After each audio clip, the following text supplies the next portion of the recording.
Good Saturday morning, YouTube. Again, the second video. I made the first one, then I forgot to leave something in there that I was going to discuss. Because I went on one of my yada talking tirades. So this is going to be week 9 and 10 of 2020. Week 9 was 3154.03 and 1,909 miles for $1.65 a mile. So keeping that average up, doing pretty decent on that. Expenses were $1895.42, approximately 99 cents a mile. The fuel on that was $731.35. Week 10 was 2609 on 1,256 miles for $1.77 a mile. Expenses were $1462.62 for about $1.16 a mile, and $287.97 was the fuel on that one. And both of those fuels are included in the mileage. So in the expenses. So that's just telling you how much I spent on fuel that week. Now,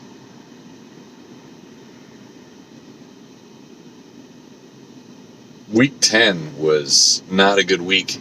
That was one of my go-home weeks, so as you know, getting home is terrible. I took a load to Valdosta to get home because Valdosta is closer to my house than Union City. So I only had to drive like 2.5 hours instead of what would have been probably 3.5 to 4 hours, because Union City is an extra 100 miles away from the house. My quarter is still averaging $1.66 a mile. I think it's going to drop down after this week by maybe 2 cents to about $1.64 for the quarter. But that's still, if it's $1.64, that's still 7 cents more per mile than the last quarter, because this week is a horrible week. I started out going from Port Wentworth to Ohio. There was nothing coming out of the house on Monday at all. So I was able to open my business account. That's why I was trying to get home Friday, and I made it home Friday early and got my business account open. So I'll be able to swap everything over with a contract. Although I don't know if I'm going to go through with that yet, because I might have things in the works. If I have to leave, then that's just an extra $300 I'm going to have to spend on a new contract just to get them to put it over there in that name. When all I really need to do is I can just dump it into that account instead of my regular account, and then take my salary and distribution out of there. So that's that.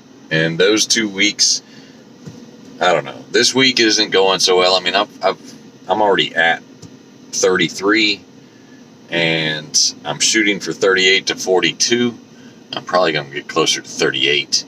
I'm sitting in a rest stop right now in Michigan, waiting for a load to confirm, or waiting on one of 8 loads to confirm, 7 loads. Now, I got up here, I booked this load. So this is why you always pay attention to what you're booking, right? So with the way the week was running, right, I had 4 lined up, averaging a good $1.80 a mile or so. Coming out of Port Wentworth was $1.30, but the backup was like $3.50 a mile or something like that. I don't remember what it was, but it was way up there. It was a short run, about 150 miles.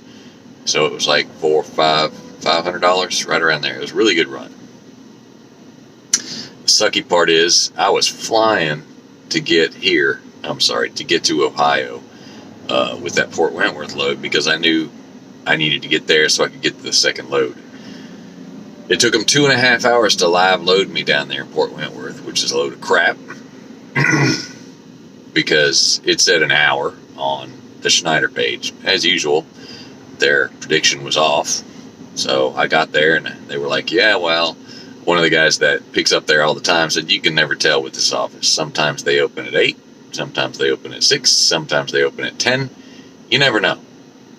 I run freight out of here every day, 2-3 times a day. and it's always the same. You never know. Scheduled to be there at 8:30. I was out there waiting at the door at 8:30. It opened at 8:32. Put me in a door within 10 minutes and took 2.5 hours to get done. So I didn't leave there till 11, which really screwed my day up. I was hoping it would work out right. And I did like almost 70, or right at 70 to get there in the 70. I did the speed limit the whole way. And I'm not a speed limit guy. I do 60, 63 the whole way, 90% of the time, 99% of the time, because I'm just not in a hurry. I've noticed that the faster you go, the more idiots you have aggravating you. And then you have to slow down, and then you have to go around, and when you go around, you waste more fuel. It's all in all a complete waste, and it only gets you a little bit further ahead, right? So if you're going 70 miles down the road at 63 miles an hour, you're only saving 7 minutes. Yes, that adds up over time. No, I don't care, because I book my loads to where I have nice windows, and Schneider leaves nice windows anyway. Most of the time, the worst case scenario for me is I run behind on one, but all the rest still fall into place because the windows are so large. And I like it like that. I actually prefer that. Anyway, so this last load I booked, I was in a hurry. I've been booking because, okay, so I wasn't going to make it on time, and I sent a message Monday evening because of that 2.5 hour live load. I sent a message Monday evening after everybody had went home for the day saying I'm not going to make it there on time. They said they were going to update customer service. So I wake up the next morning and start booking it still because, you know, I was only going to be like an hour late. I got a message later on from my BOA saying they're going to pull me from the load because it's a critical load and it has to be picked up on time and delivered on time. I didn't have a problem delivering on time. I was just going to have a problem picking it up on time. Dang it, man, that was a good paying load. So it screwed my whole week, basically. I'm still making good money, but as far as the gross goes, but it screwed the whole net up. And that can happen. You know, that'll happen in this industry. You will be killing yourself and not making anything. And then you'll have good weeks and make a good bit. So, but you always got to look for that net. So I'm looking for a set amount. I decided I'm just going to go by the per day amount. And I'm looking for a set amount per day as opposed to a per mile rate. Yes, it's screwing my per mile rate, but it'll all balance out later on. I'm not too worried about it. So there's that. And then this load I grabbed to get me here to Michigan. I was looking for something, and there's usually decent coming out of here, but apparently not on the weekend. It's not as good. So I grabbed this load. I favorited it. It confirmed shortly thereafter. I snagged it up because I was sitting at a TA waiting. I snagged it up, and I could have sworn it said drop. This is Saturday, right? I could have sworn it said drop Friday. I didn't pay no attention to it. So I booked it because I knew it was pickup Friday. I was like 2 hours away. So I boogied on down there, grabbed a load. I knew I could deliver it Friday. So I grabbed a load and came all the way up here. And what was it, about 3:30 or so? I get there, and it says drop Saturday at 11:59 to midnight. I'm like, what? I told the dude in the building, I said, yeah, I can't deliver this load. Because, you know, Target, Walmart, and there's a few others that you will get fined and you will have a service failure if you get there before or after the scheduled time. I don't have a problem with that. Most times. I did this time because I screwed up. I told him, I said, look, I can't deliver this. He says, sure you can. He says, it's no big deal. He said, I've talked with higher ups, and they said that we don't worry about you have 24 hours before and 24 hours after to actually get the load here. So he says, I've spoke with higher ups, and they don't care about that. They don't do that fine thing. I'm like, yeah, well, He said, but it's your call. I said, well, my call says, no go, buddy. Sorry. I said, can I turn around down there? He said, yeah, go ahead and turn around. I was like, I'll make a phone call while I'm down there, see if I can get it changed. So I called up. It was 3:40, and they have changed the hours for when people are in the office. And my BOA had left for the day. 3:40. I don't get banker's hours for... Anyway. So, I don't remember the girl's name. Answered the phone, said there's nothing she can do. She's like, they didn't check you in today. I said, no. I said, I'm down here in the lot just trying to make sure if I can bring it in or not. I said, I told him I'd leave. She's like, all right, because it's critical. So, I said, well, just take me off the arrival time. And I went down the road to a truck stop, Sandy's truck stop, Arlene's, I think it is, up here off at 24. Whatever highway this is up here in Michigan. So I went up there and I parked, right? Went inside, used the restroom, and I was about to make myself a little sandwich wrap, and I-94, right near Battle Creek. So I was about to make myself a sandwich wrap, and I was like, you know what, let me send a message, because I looked at it, right, and I'm like, if I don't say I can't get a load out of here till sometime after noon tomorrow, Saturday, which is today, because this load doesn't drop until 11:59 a.m. to midnight, which kind of screws up the whole day, right? And I'm sitting there for hours that could be used as off duty, waiting on a reset or waiting on a 10 or something. So I sent a message through Qualcomm. I said, is there any way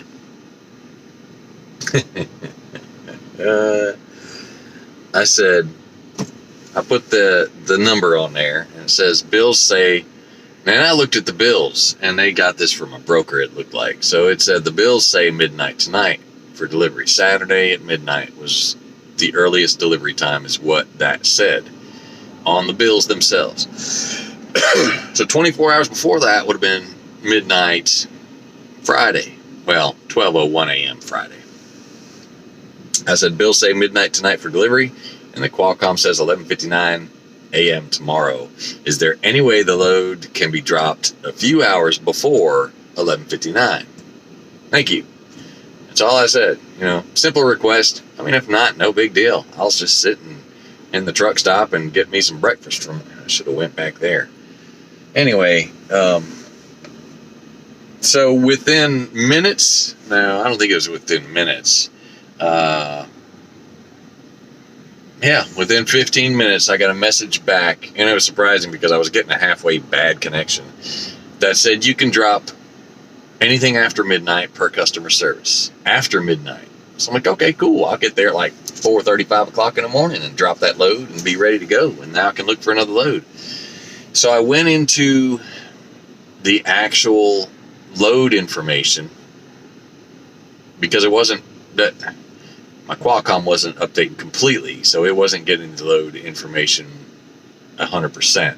So I actually went into my phone and looked, and if y'all ever do this, if y'all ever get it to where they change it, make sure you check the actual page and not just your app for the updates, because customer service said anything after midnight, but they neglected to tell me 3:13, not 3:14, which is today.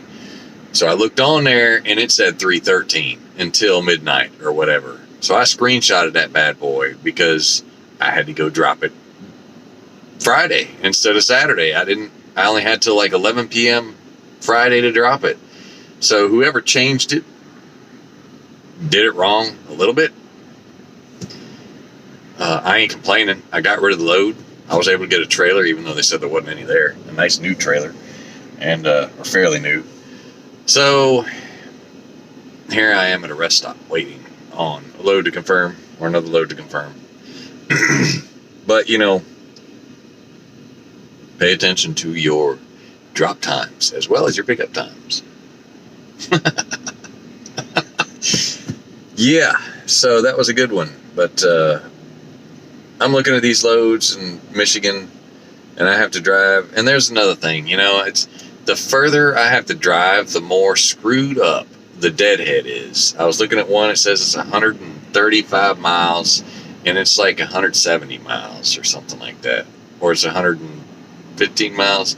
It's a 3 hour, what I could do in 2 hours, 2.5 hours, is a 3 to 3.5, it's a 3 hour run to get to the pickup. And then it's another 4 hours, 3.5 hours to get to the drop. I don't have a problem running 7 hours. My problem is if you deadhead is 2 hours, it's 2 hours. If it's 3 hours, it's 3 hours. Mark the correct mileage. I mean, stop doing this childish household movers group back old age garbage that was made up by some clown years ago. I mean, this is modern times, modern technology times. Everything should be going by the exact mileage, not this bull plop. Anyway, so coronavirus. Somebody made a thing earlier on Facebook saying, do you physically know anyone that has this? I don't. And there's a few people on there that said they don't. I don't know how many people are going to respond, but, that's a good question. How many people out there know somebody that actually physically has been diagnosed with it? I understand this is a pandemic, and for some reason, and one of the things I read was psychologists say it's a panic mode kind of thing in the brain where you have to stock up on everything. Okay, if you're going to be stuck at home for 2 weeks, why do you need 5 cases of toilet paper? Because if you're only going to be there 2 weeks, are you going to wipe your butt that much? And if you have to, you're just going to have to use like a washcloth or something like that, or just take a shower after you take a dump. I mean, what is wrong with you people? Quit buying everything.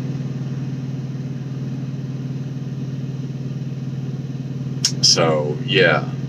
And another note, I'm looking at leaving whenever I get a chance.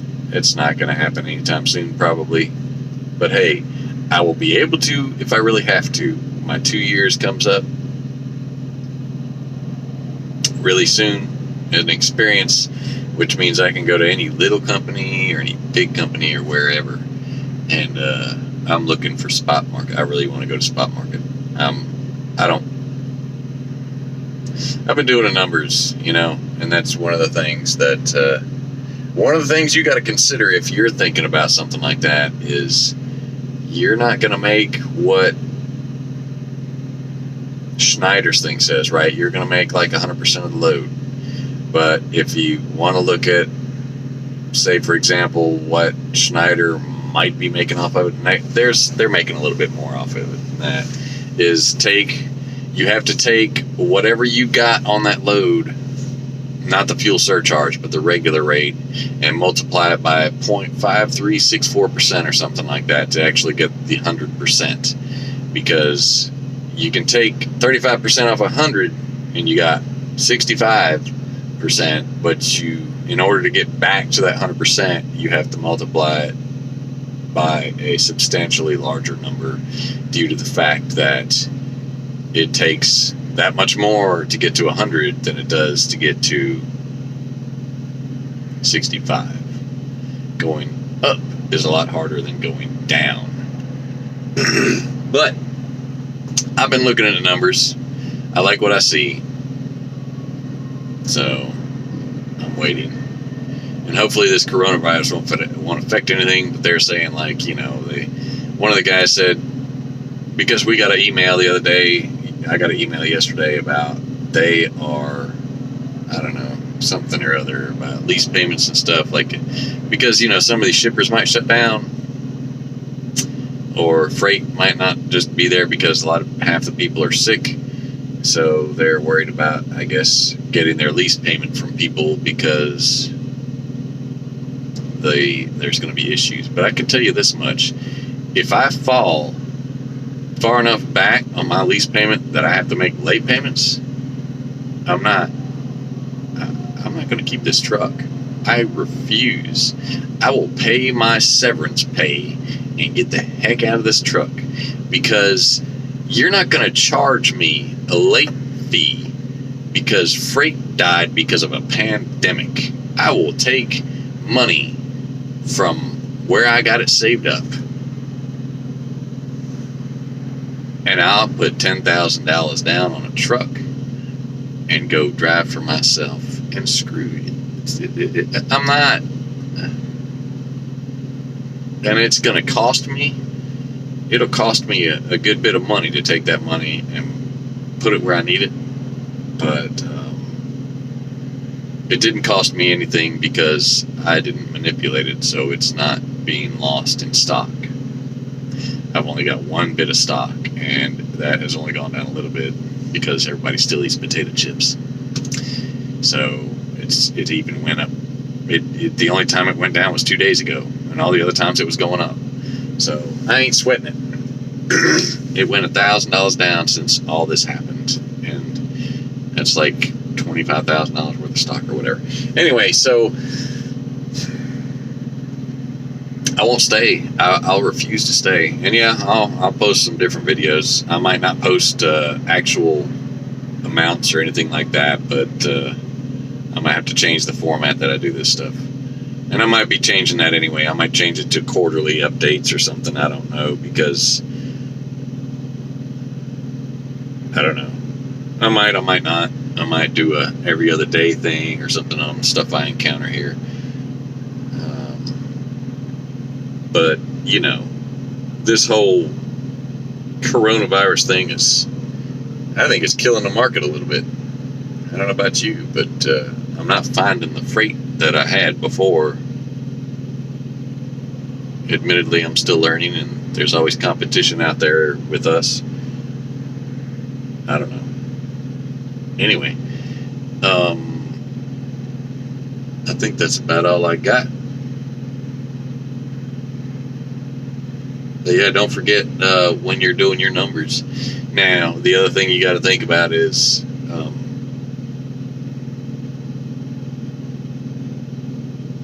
can you do a string and all that stuff like you can with us? And I know you can. I've been watching Jeffrey and his videos, and I like his spot market money video where he does the string along and shows you what you can do. So I've been crunching the numbers, and the other issue is this truck payment. Doing those kind of numbers, it's still going to be an issue, even though, like, if you go to somebody that has 20% plus a few hidden fees, so you got to take 25% off of that.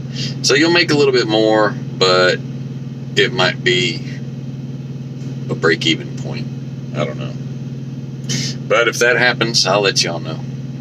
And I'll see. You'll see. I know it'll be okay. Everything will work out. I ain't sweating it. One way or the other. Because when I go there, I'm looking at either breaking even or coming out ahead. And if I eat a loss of 10 to 15 to move, I can make that back. Especially once I know the market and how to negotiate my rates. And I know I'll make more money there than I will here. There's a lot of people that are comfortable doing this because there's no negotiation. There's no trailer rental. There's none of this extra stuff. But you got to consider the fact that you're paying 35%. So trailer rental is part of the 35% cut. There are other things that are in there that you don't have to do. Negotiations. You could consider that part of the cut. My personal opinion is some of these loads I wouldn't take for what they're taking. Well, for what they're paying us. I wouldn't take it. Now, 53% more? Maybe. Maybe. Doubtfully. Maybe. But, you know, it's all in what you haul, how you work it, etc., etc. I don't know enough about spot market, but I'm still learning that edge. Tons of research, moving from one section to another, my research worked on this one. I'm making more now than when I left, than before I left my 15-year tenured company, 16 years. So my plan's working. I took a pay cut to learn it, but now I'm above it. Even though some weeks it's just a fraction above it or a fraction below it, my overall average is above it. Just remember that. Anything you go do your research. You want to go own a pizza restaurant, go work in a pizza restaurant for a little while and learn what they're doing in there. You want to go run a grocery store, go work in a grocery store. You ain't gonna learn nothing being a cashier, really, but I mean, other than what the employees are complaining about. And hey, you never know. You might be able to make a better grocery store than anybody's got out there, because you'll be able to take care of your employees. That's all part of it. Take care of your employees. Everything else. Nobody takes care of their employees no more. Like it's 25 minutes. 26. I'm not going on no more tirades. Y'all have a blessed day.